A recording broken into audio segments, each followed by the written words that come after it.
আজকে আমরা শুনবো হুমায়ুন আহমেদের শঙ্খনীল কারাগার। মেয়েটিকে খুঁজে পেলাম না। সেদিনও সমস্তক্ষণ মায়ের কথা ভেবেছিলাম। সে রাতে অনেক দিন পর স্বপ্ন দেখলাম মাকে।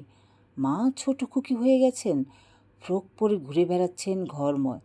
আমি বলছি, মা আপনি এত হইচই করবেন না, আমি ঘুমোচ্ছি। মা বললেন, বারে আমি বুঝি এক্কা দুক্কা খেলবো না?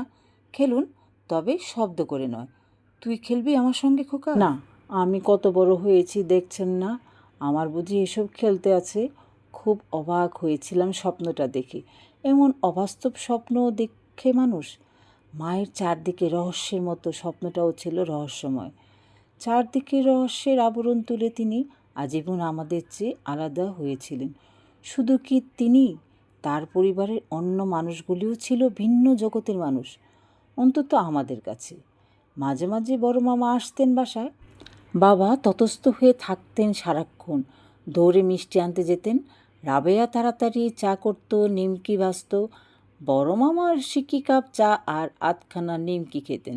যতক্ষণ থাকতেন অনবরত পা নাচাতেন আর সিগারেট ফুঁকতেন। আমাদের দিকে কখনো মুখ তুলে তাকিয়েছেন কি না মনে পড়ে না। বাবা অবশ্য এক এক করে আমাদের নিয়ে যেতেন তার সামনে। আমরা নিজেদের নাম বলে জড়সড় হয়ে দাঁড়িয়ে থাকতাম। মামা ভীষণ অবাক হয়ে বলতেন, এরা সবাই শিরিনের ছেলে মেয়ে? কী আশ্চর্য! আশ্চর্যটা যে কী কারণে তা বুঝতে না পেরে আমরা খুব মুখ চাওয়াচাই করতাম। মামা রুমাল দিয়ে ঠোঁট মুছতে মুছতে বলতেন, বুঝলেন আজহার সাহেব, শিরিন ছোটোবেলা মোটেও ছেলে মেয়েদের দেখতে পারত না। তারই কি না এতগুলো ছেলে মেয়ে।